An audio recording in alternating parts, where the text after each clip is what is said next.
Okechukwu Nzelu. I'm a writer and academic, and I'm delighted to introduce our guest this evening.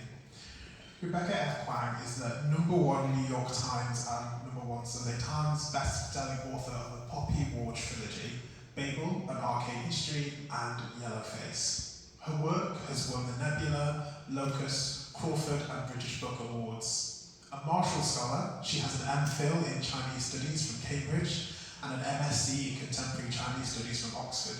She is now pursuing a PhD in East Asian Languages and Literature at Yale, where she studies diaspora, contemporary Sinophone literature, and Asian American literature. Please welcome her to Soho Hall.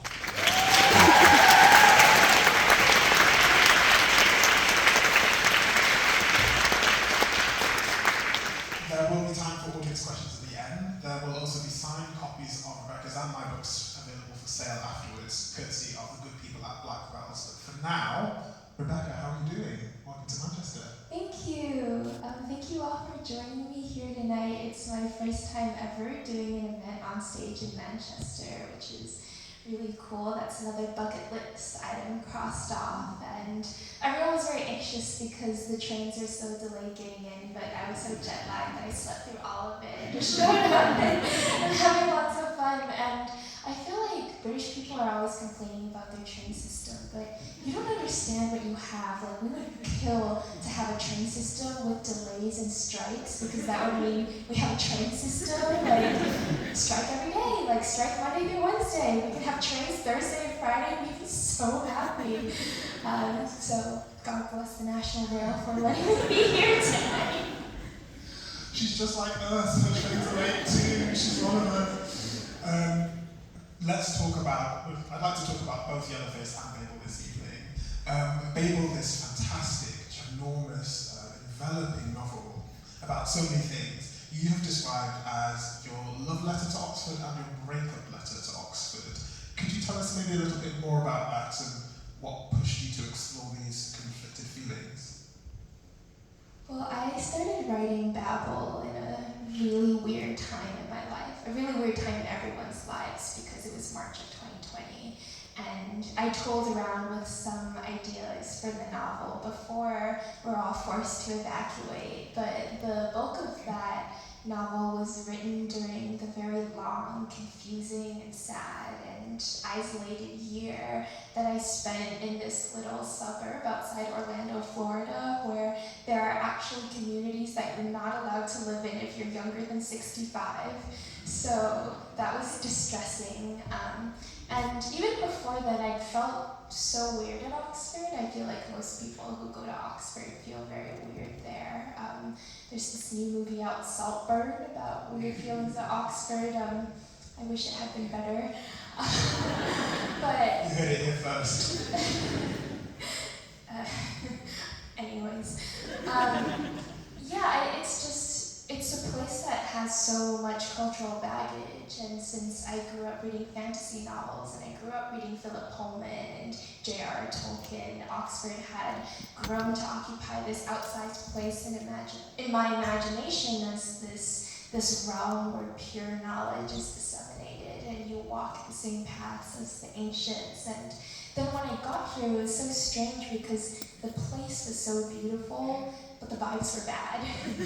And it was strange because the illusion held. I mean, the cobblestones are that ancient, the moonlight does look that magical streaming through the stained glass windows, and the whole place does feel like it's outside of time at night when you're walking home alone. So I was wrestling with the myth of this place and the grimmer reality of it when I was there, and then I feel like I didn't get a proper sense of closure because we were all kind of unceremoniously rushed out the door when the COVID outbreak started. So I was wrestling with this intense nostalgia for this place. I'd only spent really a few months in, and part of me really longed to be back there, and part of me was also so glad to be outside of that environment and back to the US and into a even more insane space.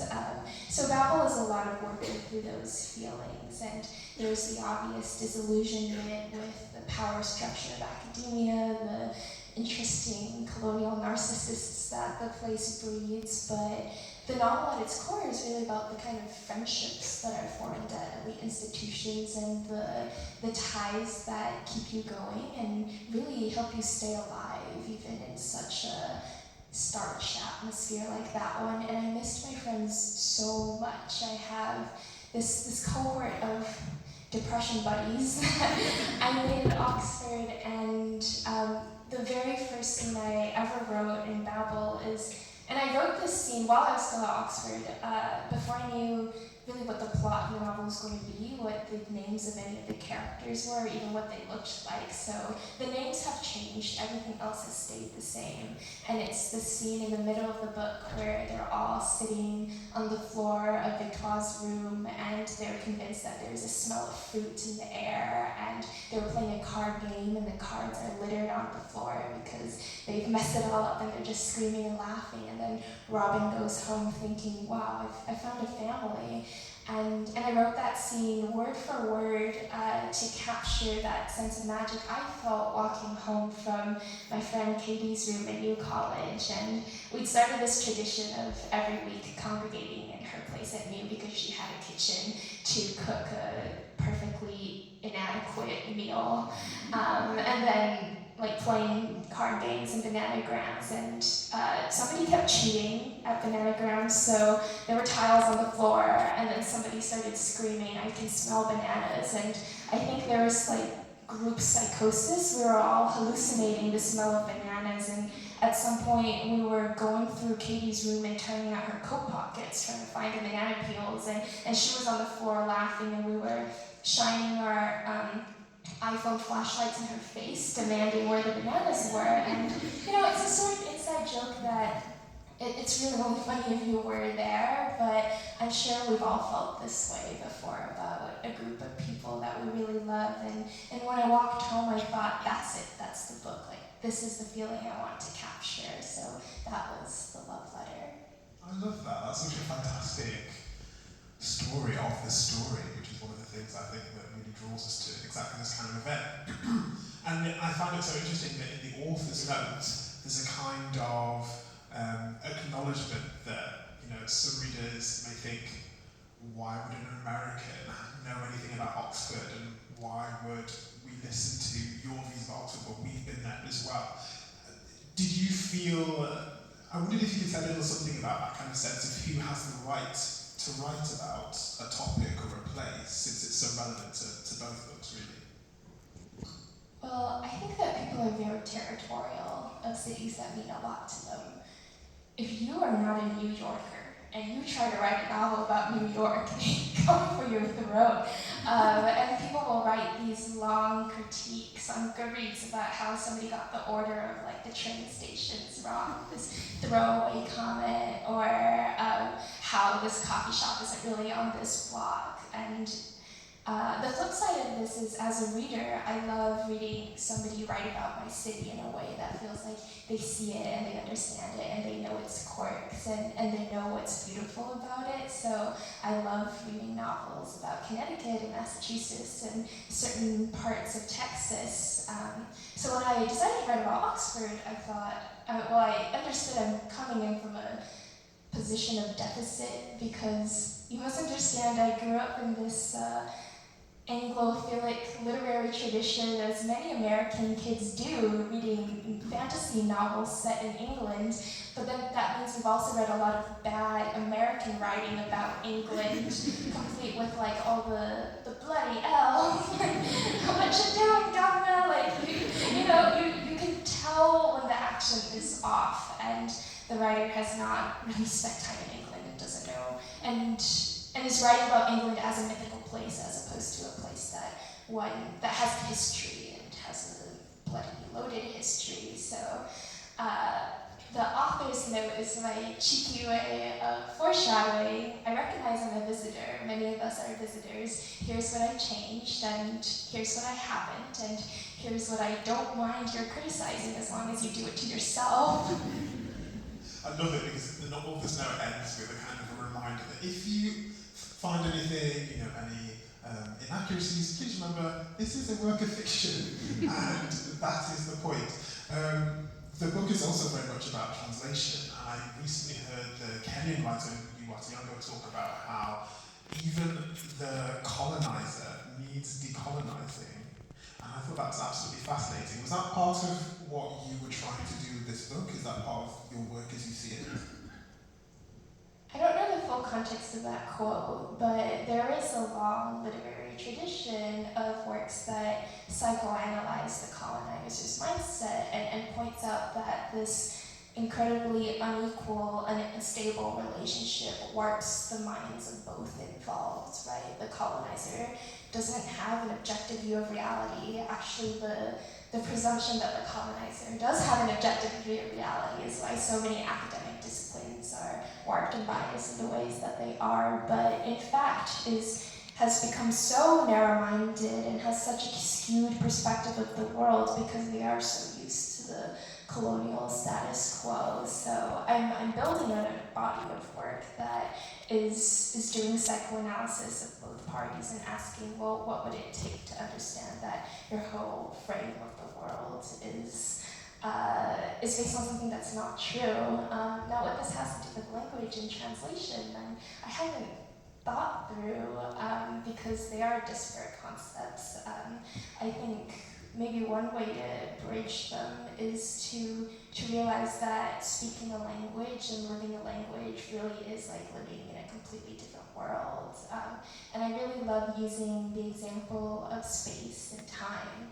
Now you might think concepts like how we hinge space and time are pretty universal and intuitive, but even that's unstable, right? In English, we associate the future with, so we think spatially it's ahead of us, we walk towards the future, and the past is behind us. There are all these conceptual metaphors that ground the past in the direction that we're not facing, but it's the complete opposite in Chinese. In Chinese, the future is associated with the words for in front of you because you can, the future is associated with behind, and the past is associated with the front because you can see the past. The past has happened, we see it clearly, but you can't see the future, so you can only walk backwards into the future.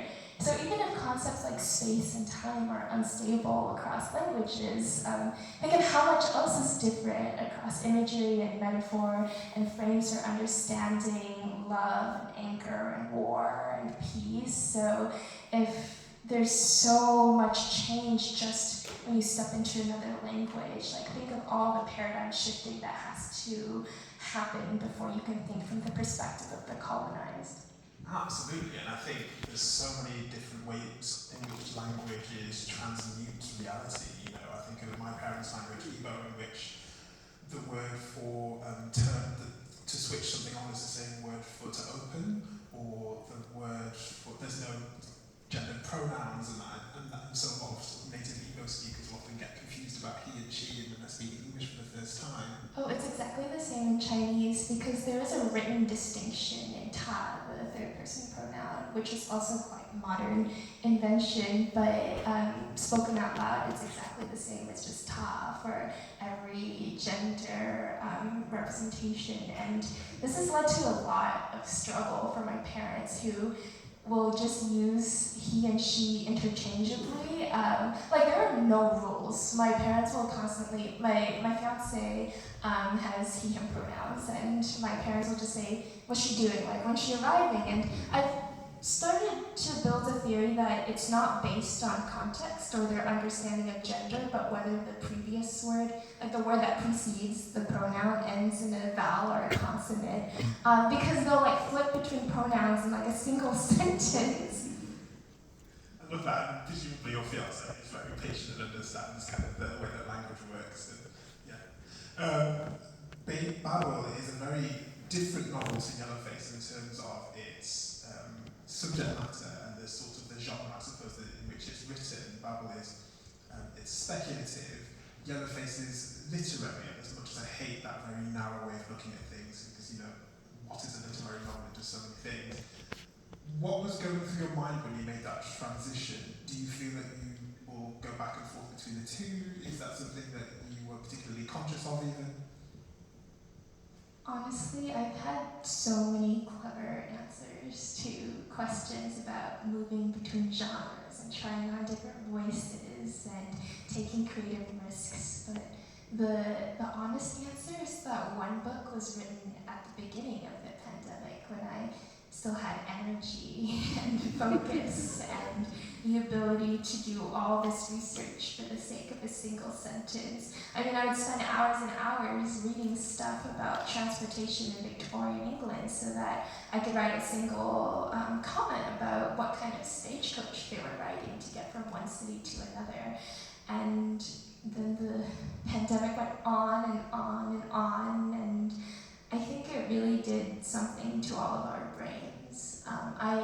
Certainly for me, my ability to focus or pay full attention to anything was completely shot. I had all these lofty goals at the start of lockdown that at the end I would speak fluent French and Spanish and Italian, that I would read all the classics, Tolstoy, Dostoevsky, Gabriel Garcia Marquez, that I would become a incredible baker and a chef and have all these skills. And of course what I did all day was lie in bed and scroll through Twitter.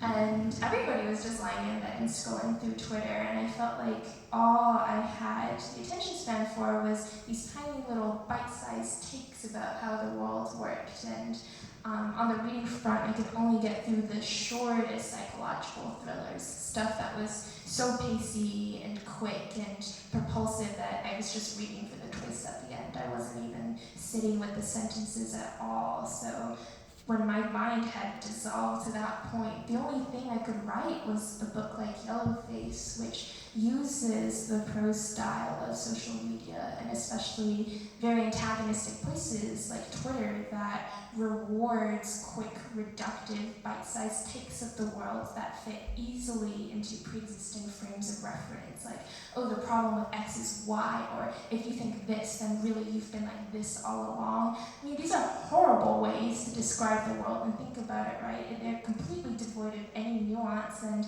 it just makes people angrier and lets people pick sides, and that was the only way in which I could think and write. So the artistic challenge for that book was, how do you use this really reductive way of describing the world to unpack questions that can't be reduced to a bite-sized tweet, that really have no easy answers, that are always context dependent. And my solution to that was to jam in so many perspectives that were all wrong in their own unique ways, so that even though the characters are thinking reductively and simplistically about the world, the book doesn't come down cleanly agreeing with any one of them. But that was a book that could only have been written during that despairing, incredibly depressed era, and now I'm a bit happier, and I see my friends more, and I am able to read long books and concentrate for hours at a time. So I think my prose style has changed a lot, and I won't be writing something quite like this until the next pandemic. God, well, thank you for that very thoughtful and honest answer. And I wonder if this would be a good time for you to read from Yellowface for us. Sure. Can I get a quick show of hands for people who have read Yellowface?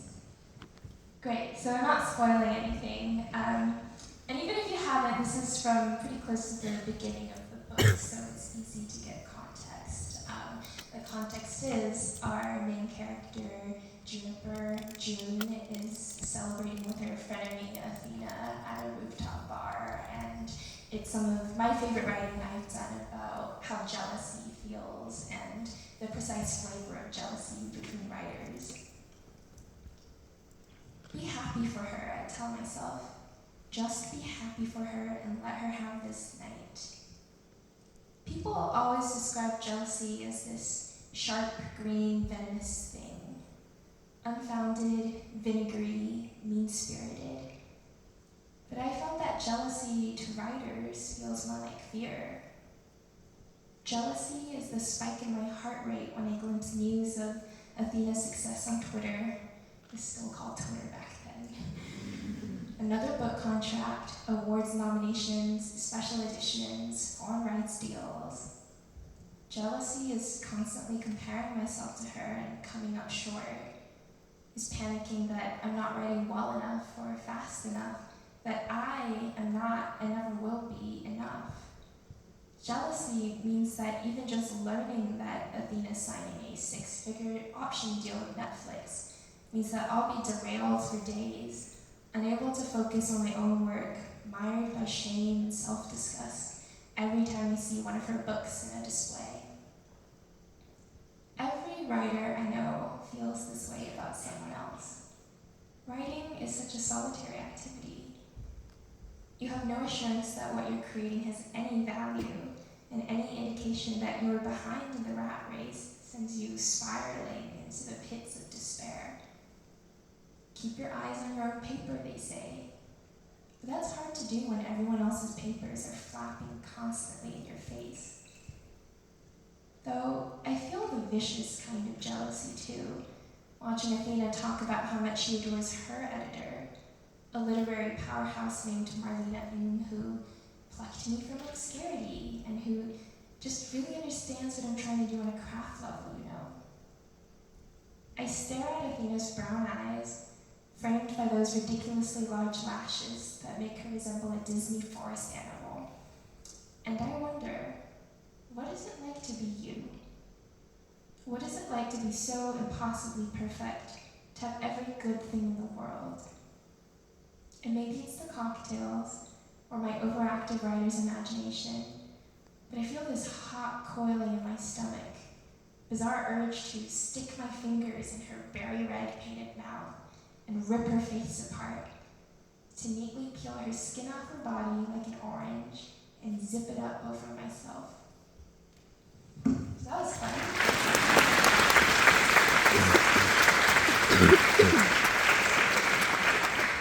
Thank you so much. I think that encapsulates one of my favourite things about the novel, which is what you spoke about earlier, the fact that everyone's wrong in different ways, but there's also something kind of relatable about June and the way that Juniper and the way that she thinks about the professional world in which she's working. There were moments like the one you read, and I think, you're talking about jealousy, and most of us don't steal manuscripts, but we've probably all felt jealousy at some point in our lives, and what you do so brilliantly is warp that into something that makes a great story. Was it important to you to kind of blend those kind of the relatable and the extreme in that way?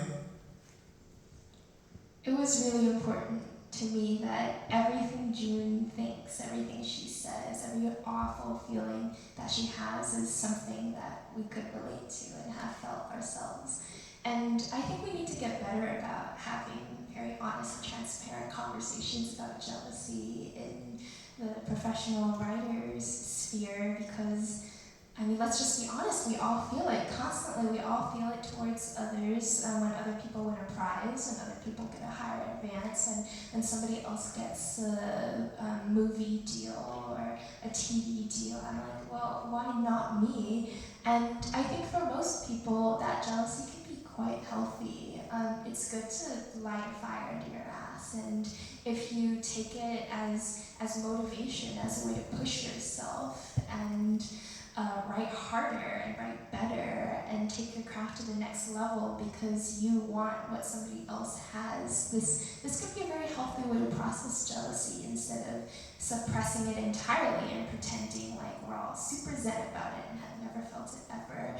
And June's difference from the rest of us is that she does not have a healthy way of processing jealousy, and she kind of goes off the rails. But every other feeling that she has, this horrible insecurity around other writers, this desperate need to be liked, to be appreciated, for her work to be read, this feeling that she's failing all the time, that she's falling behind, that nobody cares about her work, this utter terror of dying and not having made her mark on the world, and for no one to have ever read her stories or to appreciate her art. These are all very relatable feelings too. And actually, when I sent the first draft of Yellowface to some of my close friends, who are all also writers of color, they all came back and said, okay, I feel like I shouldn't be saying this, and please don't tell anyone, but I feel really bad for June. I feel very sympathetic for her.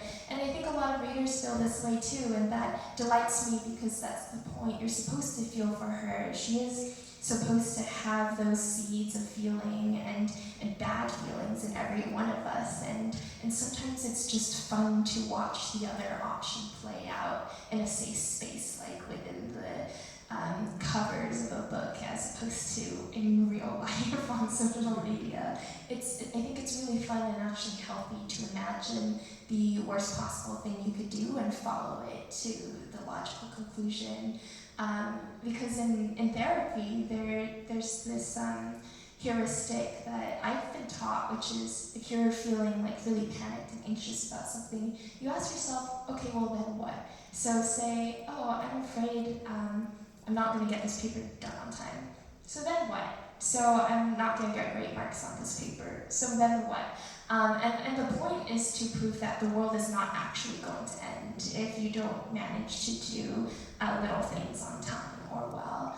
But I like to do the opposite of that when I write, which is ask, so then what in the worst possible way? Like, what are all the ways that things can go wrong at every step? And this is also very therapeutic. Being able to imagine the worst and thinking, oh, the end of the world is not so bad after all. And then it's kind of contained, isn't it? Because you are writing a narrative that you control. And I'd also love to talk about Athena, excuse me, who is such an interesting character in very different ways, because on the one hand she's a very successful writer, but she's got her flaws as well, and she's not the perfect victim, whatever that is. How did you go about constructing her character? It was so important to me that Athena was not a perfect victim, because that would have made for a really boring book. It's never fun to read something where it's clear to decide who's the good guy and who's the bad guy. And if she had just been this poor little diverse angel whose work was stolen, I mean, there's not a story there, right? I wanted to tell the story of a really tense and toxic friendship, and friendships become toxic, like with the participation of two people. It takes two to tango and make it awful. So Athena has several things wrong about her. The first is I wanted to think about somebody who just gets completely corrupted and messed up by success early on. And Athena, and this is something that's both happened to her and something that she's adapted badly to. As June points out, she became very successful very early on, this kind of overnight Cinderella story bestseller, and she has no idea how to cope with this. I think at her very core, Athena is deeply insecure. She has no idea how she got here, and she's terrified of losing her status. So she's actually incredibly petty and cruel to writers around her, especially other Asian American writers. And we have to be better at talking transparently about that too. This Highlander syndrome, the kind of intense and toxic competition that can occur within marginalized groups because of this perception that there's only space for one of you. Only one of you can explain your people to the white audience. Only one of you gets to be the cultural broker. And Athena has bought completely into the mindset of the Highlander syndrome. She thinks that she is that chosen one, the Asian American representative of her community, and she's terrified of anybody dethroning her. So it was fun to write all these very unique flaws that could only apply to somebody who's become too successful too fast way earlier than was good for her. And you are very much supposed to leave the novel wondering, well, was it so bad that June stole that manuscript after all? I love that wisdom, thank you. It reminds me of something that the non-binary writer Travis Alabanza said when about their book, when they said that a previous trans writer had written another best-selling non-fiction book about trans experience and the science around it and their experiences in the press and things like that. And Travis said, I'm so glad that she's written that book. That means that I don't have to do that now. I can go ahead and do something else. I don't have to explain from the ground up in that way. And I think that's a much healthier response. Maybe not as interesting a novel, but a much healthier response. Another thing that struck me about Yellowface is that it isn't just about the prizes and the awards and the recognition and the glory. You deal with some really real stuff. It's about money. And one of the things that struck me is that when June first starts to become more financially successful, one of the first things that she pays for is medical health care. This is, you don't shy away from the realities of that. Was it important to you to kind of break open that kind of discussion about the nitty-gritty realities of writing? Healthcare is so bad in the US. So bad. Let me move to London, please. Move to Manchester. I think healthcare was on my mind in particular when I was writing Yellowface because it was the peak of COVID and people were seeing their loved ones die in ER rooms and then being saddled with these enormous medical bills. And I thought more and more about the cost of healthcare over the past few years because my fiance has a chronic illness. So it's this constant burden we think about in the US, like if I die, like how much is my family going to have to repay? Or if we leave this job, if we're no longer covered by this plan, like if this pre-existing condition no longer has protections, like will we be able to pay for this drug?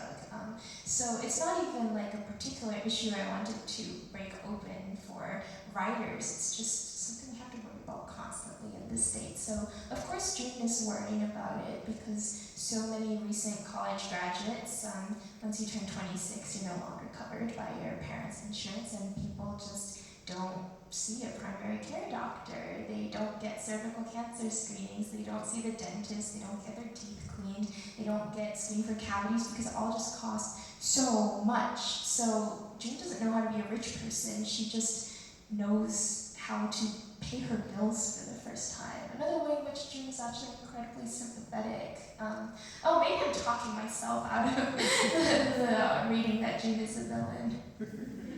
I mean, she's such an interesting villain precisely because of what you say, right? That she doesn't know she doesn't know what to do with what she gets. She's kind of lost. I think that's so fascinating. But another thing that strikes me is that the novel deals with the difficulties of a range of things. Yes, absolutely, it's about race, but it's also kind of about class as well, isn't it? It's about who's used to having money, who gets to write great novels, who gets the opportunities to have a certain kind of education. Do you feel that we talk about class enough? What conversation did you feel like you were entering in on? There's this line, and it is about race, but I'll tie it to class in a second, that I really enjoyed writing, which was when Athena's funeral is happening at a Korean American church, and June's like, and I thought she was Chinese, like what the fuck? And later she's thinking about this short story that Athena published and got a lot of critical acclaim for, which is about the Korean War. And again, she's thinking, well, I thought you were Chinese though. Like, why do you have some special claim to writing about all of these traumatic Cold War Asian American experiences? And this carries over into the very clear class distinction between June and Athena. And as June rightly points out, Athena has never had to think about money. Her family is wealthy. She graduated straight into a book deal and then writing fellowships. And she's stunned to hear the salary that an entry-level employee in publishing makes. She has no frame for understanding whether that's a lot. She asks, oh, well, is that a good salary? I don't know. She doesn't know how much drinks cost. She signs checks without thinking about it, and this has really greased the wheels of her life. So many things are just completely frictionless for her, and she is completely blind to the fact that life may not be so easy for many of her friends. And this is kind of the invisible dynamic that lies behind a lot of critique of Asian American literature. And this spills outside of literature into cinema and TV as well. We talk a lot about good representation, like finally getting some Asian representation. Well, when Crazy Rich Asians came out, it was representation for crazy light-skinned East Asians who are incredibly wealthy, and that leaves out everybody else. And this is not a new conversation, right? This conversation has been going on, well, I would pin it since the 1950s when the model minority myth started circling, at the same time as there were reports about Black family pathology, arguments from government-sponsored studies that said the Black family is fundamentally broken. They don't take care of their children. They don't care about education. There are also similar sociological reports coming out saying, oh, but look how successful and hardworking the Japanese are. And mind you, the Japanese had just been freed from World War II internment camps. So there might have been a reason why they had to work so hard, because their farms were taken away from them. And the argument was, well, look at how well East Asians are doing. They're assimilating so well into American society. All their kids speak English, they do well in school, and they're very socioeconomically mobile. And this model minority trope has been persistent throughout the later half of the 20th century, and still today. There were all these articles that came out in the 80s and 90s about the academic success of East Asian refugees. There's this article called The New Whiz Kids, arguing that, oh, there's something particular about the Asian household. Like, why are they succeeding so much in school? Why are they graduating into such well-paying jobs? And the argument was class, right? A lot of those refugees were very wealthy, very well educated, and many immigrants who weren't refugees were able to come over on visas that were rewarding, like individuals who had gone through highly specialized training or had many advanced degrees. Madeline Hsu has this book called The Good Immigrants that describes how for all of American history, it's the exclusive immigration legislation has rewarded students and merchants and people with wealth, and if not wealth, then cultural capital, and if not then that at least a pre-existing framework for succeeding educationally. So when you think about that, there are all these things underlying the Asian Americans that, and I'm sure some parallel dynamics are going on here in the UK, but there are all these factors under the surface that already set up certain East Asians to succeed, and when you apply that trope to the entire umbrella of Asian America, you leave out everybody else who is struggling, who don't have those structural advantages. And Athena is part of that, a very wealthy, educated class that came over. Her parents both have advanced degrees, and she's writing about all Asian American struggles as if she's personally had that, and she hasn't. She has no clue. She just has the right face. She just fits the right label. I think that's such a fantastic summary of where the conversation is up to in terms of what diversity means and what it's worth, and really about the publishing industry more broadly, because one of the things this book does is open up this famously opaque industry where so little is transparent and so little is talked about, and yet it's the book is so popular and beloved of people who are in the publishing industry and people who aren't. How did you go about opening up that conversation in your novel? I think the publishing industry is a really difficult place to work, and it really helped that everybody who worked on Yellowface, everybody at my team, was never asking me to pull punches or not to tell certain stories because it might make HarperCollins look bad.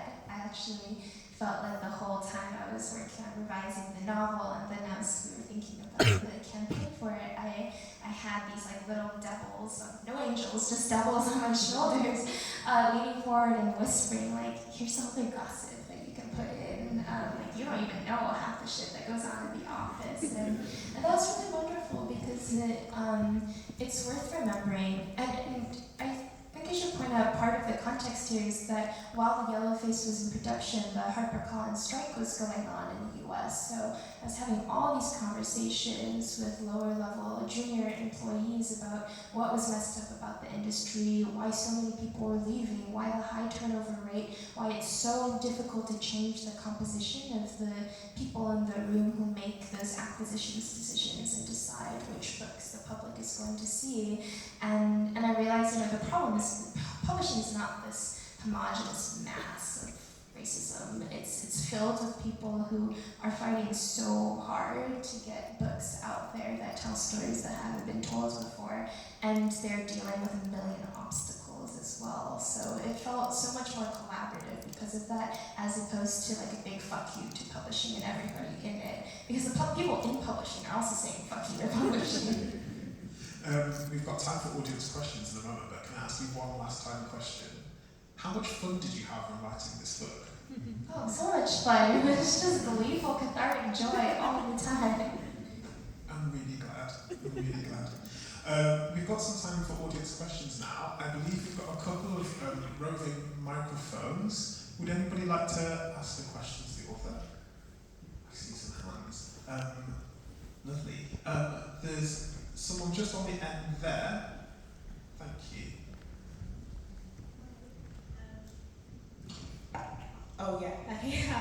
My name's Shaya. I love Yellowface and just love everything about like your writing. But I wanted to ask, like you're at university and you're doing so much. Like how do you do it? Like I'm at uni right now, and like every time I have to go to work, I'm just like, oh, but I'm thinking about my assignment and I'm thinking about this. And how do you do it? I actually struggle with this a lot, and I often have night sweats because I'm anxious about things that are falling through the cracks, and I feel like I'm never getting enough sleep. And especially the last 2 years has been quite stressful because PhD work is so much more intensive and difficult than undergrad had been. And in undergrad you can kind of like ignore what's going on and still get good grades, and it was easy to finish the popular trilogy when I was taking much easier courses, and now it's like everything's on a different level. So it's taken me longer to write Calabasas than it has any other novel, and this required this kind of from the ground, like a reorganization of how I structure my day and how I think about work and how I'm able to force myself to focus. And what I realized is that I was trying to do everything at once all the time, so to keep in my head all the tasks I had to do, which really just split my attention into a dozen different directions and made it impossible to get any one thing done well. So I sat down and thought about, well, what hours of the day am I able to write the best? Because that's the hardest kind of work I have to do, creating and generating ideas and articulating them and putting them down. That's so much harder than just passively doing the reading and taking notes and receiving information. And I'm really a morning person, and I work the best after I've had some kind of exercise. So I blocked off my mornings, and I'm very strict about them.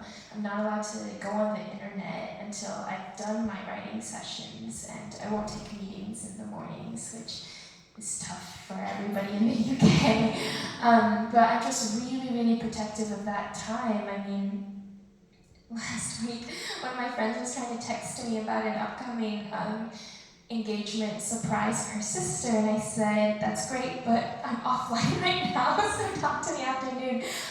But you do have to get kind of extreme about protecting the time in which you're able to create the best, because once you've gotten that out of the way, all the tasks remaining in the day are quite easy, right? Because then I just have to grade papers, whatever, go to meetings, go to class, talk to people, all the busy work that demands your presence but demands less of your mental energy, you shove to the end of the day when you're already running on fumes and just have to be present. But you push everything towards doing the work that is most important when you have the most energy and focus and you feel the best. And maybe that's not the morning for you, maybe that's late at night, but figure out whatever time of day it is and protect that. Thank you. Thank you for your question. Thank you for your wisdom. That's a brilliant answer. I want to zoom to this side of the room, but this side of the room seems to have way more questions. So I think there's someone that's going to row from the front there. Thank you. Hi, oh, Jesus, hi. So recently in one of my lectures, so we were talking about university, so it just came on my mind. We were talking about how, like, when you study literature and when your life revolves around literature, it's really hard to separate yourself from the books you're reading and writing, etc., etc. And do you feel like there exists an Kuang bestselling author, and then incoming Dr. Rebecca Kuang, and then Rebecca, just a person, and has that been like hard to manage? It's actually not been that difficult to manage because my students could not care less about my novels. I think everybody at my university is quite jaded. They have a lot of famous faculty, so they're like, whatever. And it's great because I just go to class and people treat me like a fellow student, and my professors are actually actively like, don't you bring your publishing stuff into here, we don't want to hear about it. I actually do have a bone to pick with that because I feel like there's a bit of disdain inside the university for commercially popular work, and this comes from a disdain just for the public and the idea that what you produce in the university should be legible or interesting or articulable to somebody who doesn't have years of specialized training in that field. I'm really frustrated with this mindset in the academy, and I'm always thinking about how can we do public-facing scholarship? Like, does that mean that professors should get on TikTok to share reading recommendations? Like, maybe the reading recommendations would be better. But I'm trying to break down the barrier between like this erudite sphere of, oh, we write like Judith Butler so that nobody knows what the hell we're talking about, or you write like Dan Brown.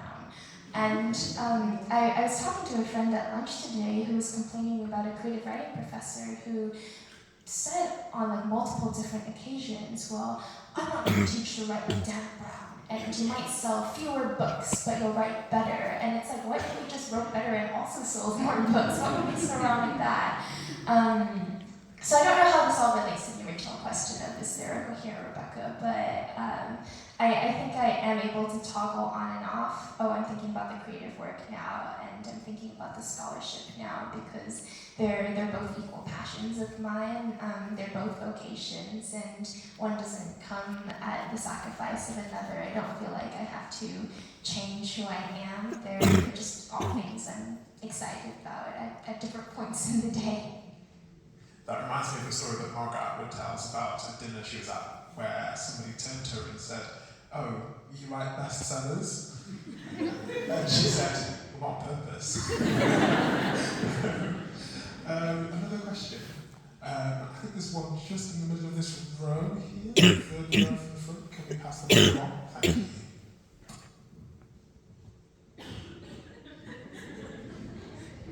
Hi, thank you so much for a great conversations. My name is Karenisha, and I've got an essay due for my master's in January, and I'm doing it on Babel and the kind of systems that are present within the book. So one of the systems I've chosen is institutions, and it's such a heavy book with so many different institutions, ones that you've created and ones that have been present. So we've got Babel itself, we've got the Hermes Society, and colonialism as a whole in a kind of macro perspective. How did you begin to kind of integrate that colonialism within the book? I think for me personally, the whole idea of not even, spoiler alert, sorry, but not finding out kind of Robin's name was such a heavy one, and it stuck with me. But for you, how was that kind of integrating these institutions, and especially ones that you've created, and then ones that are present and very, very real? Well, good luck on your master's. The description of the established institutions with all the power and the money and the ability to generate a lot of bloodshed was not that difficult to come up with, because that's just littered across the pages of history. I just did some reading about what the 1830s was like.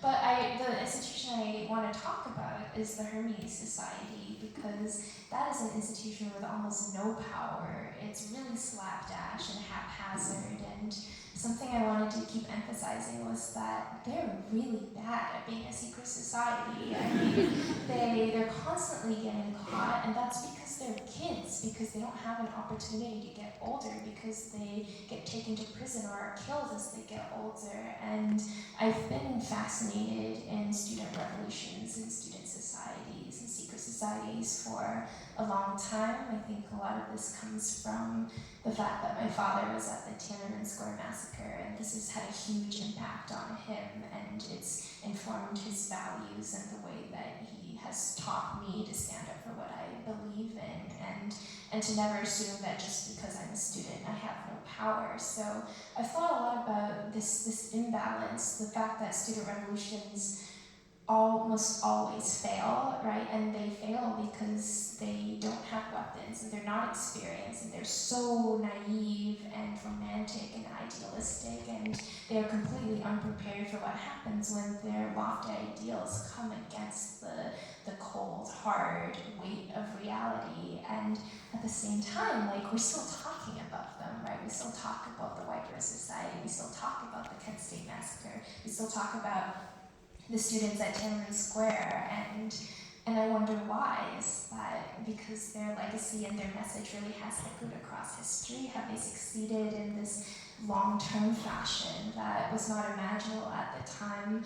I think part of the answer is that the student's weakness is also his greatest strength, and that he is an idealist. He can dream further and hope for more from the world than the world gives him, and he's not jaded, and he's able to dream and ask, well, what if things were not like this? So I wanted to write a very loving account of an institution that is young and has so many flaws and fails at almost every turn, but it has this hope and just this burning desire to make things other than what they are. And that's the institution that I hope you devote some time to in your thesis. Thank you. Any further questions? I think, sorry, I'm going to go to this side of the room right now. I think there's someone on the third row from the front. Hi, there's been a lot of questions about university, and I'm actually planning on going back to university next year to study English Lit. As somebody who is wanting to enter the publishing world, Yellowface obviously touches on that a lot. I'm sorry if you've been asked this question 1,000 times. What advice would you give for somebody who is looking to enter that sort of world? Thank you. Oh gosh, if you can do literally anything else that pays better, consider it. But I am not super familiar with how things work here, so maybe this advice is only applicable to publishing employees in the US, but everyone really needs to unionize. The HarperCollins Union is the only union in the Big Five publishing sphere, and I think that was a watershed moment because we really thought that strike was not going to work. There was a point where we really thought it's been going on for quite a bit. This is not going to work, and the eventual terms are not anybody's greatest dreams, right? But it's still a watershed moment because it proves that the book community will rally behind junior level publishing employees. Everybody wants the composition in publishing companies to change and how they're run to change, how employees are treated, the fact that they're underpaid and overworked, and the fast fashionification of publishing, nobody wants that. So you have to rally behind the people who would be able to make decisions other than in the room. So I don't know, maybe that means unionizing here too. Thank you. Yes, thank you very much. Any further questions? We've got plenty of time. I think there's one on the very front row. Thank you. My name is Riaz. So basically my question to you is, what was it like? What was your experience like in developing and planning your story idea? And what advice would you give to any young aspiring writers out there? Which story in particular? So Yellowface in particular. I mean, we'll just be here for hours if I talk about the whole experience. But I'll talk about the moments of doubt, because there were so many. When I started writing Yellowface, I had absolutely no faith that anybody would want to publish it because I have an established reputation as a fantasy writer. That's where my readers are, and it would be reasonable to expect readers to carry over from the popular trilogy to something like Babel to another fantasy project. But if I were to put out a contemporary lit fic novel that's a satire in a voice so different from any voice I'd ever written in, where is the audience? Nobody knew. So I was just kind of writing this blind, and I thought, well, I have to write it just for me, and I think that's the best attitude to take towards any project. It has to be a project that you're so passionate about writing that you would want to complete it even if nobody else in the world ever read it. And that was Yellowface for me. Then I sent it off to my agent and thought, oh, maybe we can send it out, let's talk about it. I'm so curious for your thoughts. And she said, oh, can we talk on the phone? And to my generation, if somebody wants to talk on the phone to you, it means your grandma's died. So we got on the phone, and she's my agent, so her job is to look out for my career interests and to spot dangers that I would not consider. So she made the very reasonable argument that we don't want to burn bridges with the same people. I need to like me if I'm going to keep publishing novels. So she was very hesitant about sending this out at all, and we had a bit of a tiff, and I said, no, I believe quite strongly in this project. Can you take it to the senior agent at your agency and see what she thinks? Because Liza has worked a lot more in the literary fiction sphere, and my agent does mostly genre fiction. And credit to her, she did, and she sent it out for second reads inside the agency, and they came back and said, no, we think this might work, you should at least give it a try, send it out, see what happens. And what happened was that my current publisher was quite happy to pick it up, different imprint, but same umbrella, and then it did quite well, but at every stage in the process, we were thinking, oh my god, what if this novel comes out tomorrow and everybody hates it and nobody wants to read it? I really did have this fear leading up through publication date that this was going to be the biggest bomb of my career. But the thing is, even if it were the biggest bomb of my career, I still would have been happy that I wrote it for myself. And you just have to take that attitude to every next thing you work on, because there is no predictability in publishing. Nobody knows what the trends are. Nobody knows which paper is going to be impossible to get tomorrow, right? Nobody knows how markets are going to change or how the economy changes. So you can be on top of the world one day and be complete mess the next. And if you hinge your worth and your reason for writing onto what those sales figures are going to look like 2 years down the line, then you're almost always going to be disappointed. But if you are writing because you have to articulate this feeling, you have to get this vision down, it's haunting you and you just need to express it, then that's something that's stable, that will never leave you and will keep you going. So hold on to that. That's very true, I think. Thank you so much. Any other questions? I'm going to try and get a bit further back. There's someone just, can you see someone in a stripy jumper just over there? Sorry to point.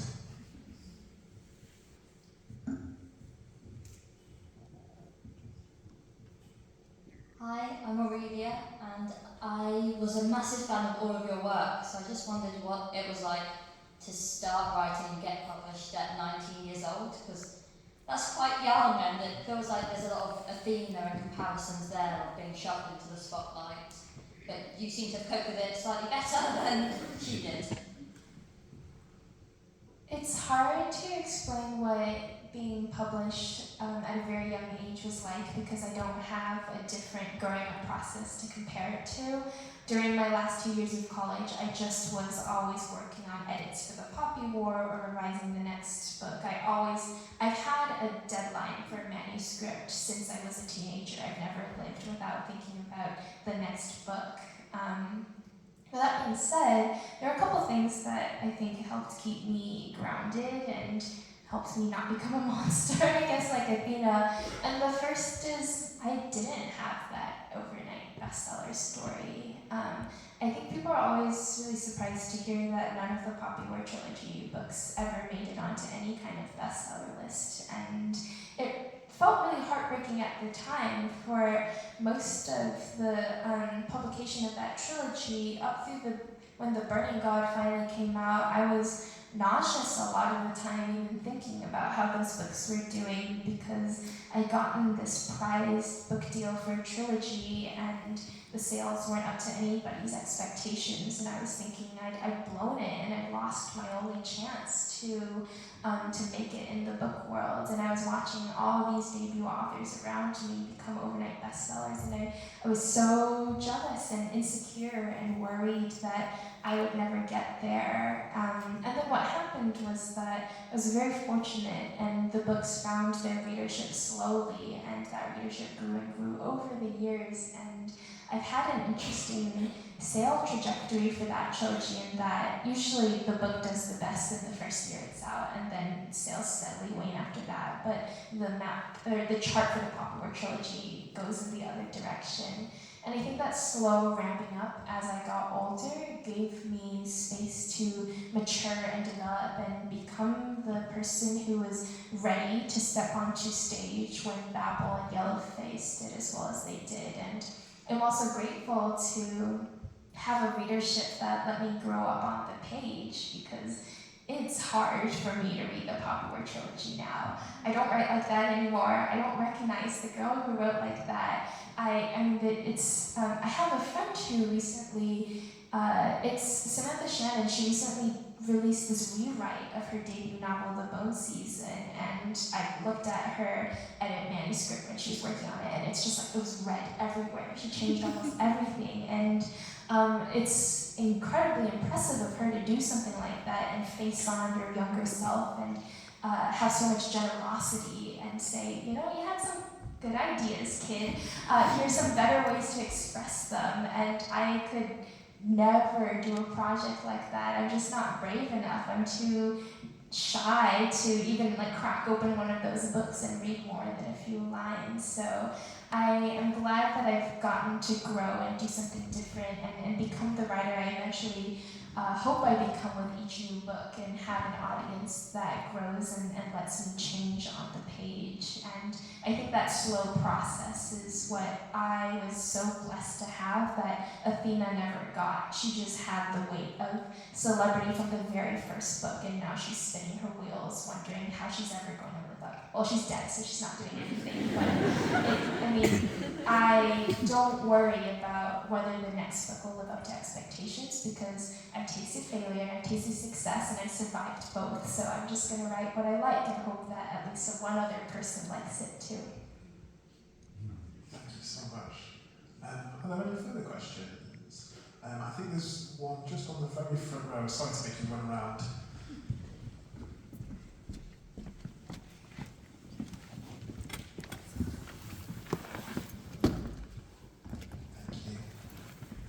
Hi, so I sort of just wanted to ask about your next book and sort of what's inspired that, where it's sort of going, what the genre is, and just are you excited for it?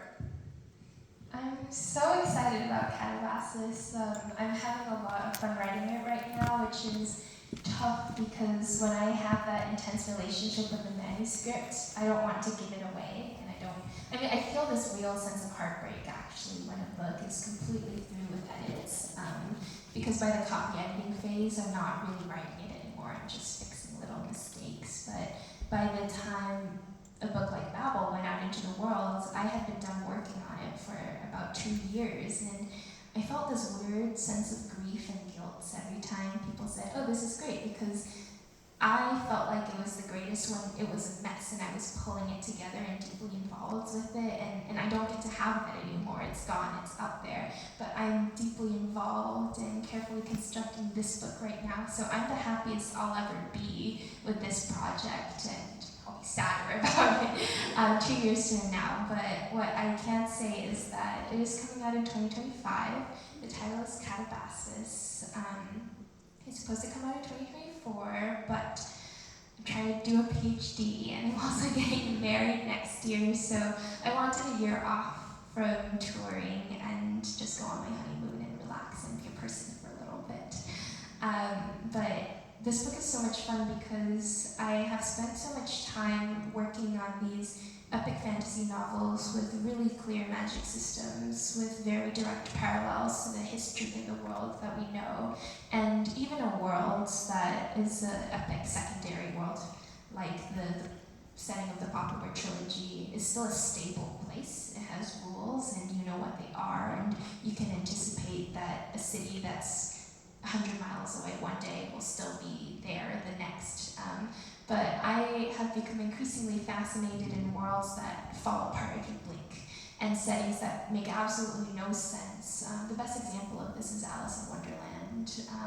Worlds that are nonsense and are constantly shifting under your feet and recalibrating and rebuffering, really. And I've wondered, what is it about those stories that keeps the reader compelled? Because if there's nothing stable to hold on to, then why read to the finish? And the answer is a very strong narrative voice and a character that is making sense of the world and has weird logic about moving through it and has some kind of goal and is trying to reach it, even as everything falls apart and reshapes itself around them. So it's an enormous technical challenge to write a book about a world that won't stabilize, and the setting is hell. It's my underworld novel, but I'm just having so much fun letting my imagination run wild and not pin it down into any kind of structure. And maybe it's my nonsense postmodern mumbo jumbo that sells maybe 10 copies, but it's a lot of fun for me to write, and that's all that matters. Thank you. Any further questions? Ooh, lots. Can I ask you to run up the aisle? There's someone just towards the middle there. Yeah, thank you. Hi. So specifically Yellowface and Babel are so founded in academia, and how do you reconcile this innate love for academia? I mean, no one does a PhD without loving academia, and the criticism of the elitism of it, and then sort of leading on from that. Specifically in these novels, I saw so much specifically Marxist and post-colonial critique. I don't know if it's so much it's just brain rot from studying. But how much of that is I am planting a seed, and how much of it is just these themes occurring when writing on such topics? Well, I'm not really sure what the distinction is. I guess I'm just always thinking about this stuff. It's impossible to be in the university and not constantly question why you're there at all, or how the academic structure as it is structured has lasted for so long. So of course that critique is in the novels, because to pretend otherwise would really be to be writing utopias, and I don't write utopias because I think they're boring. But every PhD student I know asks themselves every day, why on earth am I doing a PhD? And I think this is a good question to keep asking, because the original answer that was, because I want to get a job as a professor and put out research, is not a good answer anymore. There are no jobs. I don't know if I will get to be a professor. I really hope so, because I love teaching and I love working with students, but the professional pipeline doesn't exist anymore. The kind of naive, starry-eyed ideal of being in a center of knowledge production and just working with ideas and putting out new research, that doesn't really exist anymore either. So much is being censored by universities right now. So much is guided by money and by enrollment and what's attractive to students who can pay tuition money as opposed to what's worth studying. That all these structures are falling apart. I mean, it's all crumbling around us. So we ask ourselves, what is the use of being in the classroom today? And if the answer is ever, no, it's not worth it anymore, we're all ready to walk away, which is a sad place to be, but the truth and what you need to hear if anybody in here is thinking about going into academia. Thank you. One more question I think we've got time for. Can I ask you to pass it to the person in the red coat just in the middle there? Thank you. Hi Rebecca, thank you for coming to Manchester. My name's Mandy. Simple question. Do you consider Jude to be an unreliable narrator? As unreliable as any person is, I think that people attach some kind of special significance to the unreliable narrator as opposed to some kind of objective narrator who's going to give you a clean version of events. But the first thing they tell you in any psychoanalysis seminar is that we're all telling unreliable stories about ourselves. And this isn't done out of dishonesty or treachery or a desire to deceive. It's just that our memories are unreliable. and we only see, like necessarily, we only ever see one side of the situation, so we're all unreliable narrators about our place in the world and the space we take up and our own history. So June does this, but I don't think she's any better or worse or more unreliable than anybody in this room. Thank you so much. Sadly, I think that's all that we have time for this evening. I just want to say thank you so much. You've been such a fantastic guest. You've been so honest and open and smart and wise. Thank you for joining us. Thank you for you all for coming. I really appreciate it. Please do stick around and buy copies of the books for Blackwell's afterwards. They will be signed. So please do treat yourself. Christmas is just around the corner. Our books make excellent presents. So if you've already read it, buy one for somebody else. Thank you to the Stoller Hall and to HarperCollins, to Blackwell's for providing the books, and to the audience, you. And finally, thank you very much again to you, Rebecca, for joining us. You've been wonderful. Thank you. Thank you.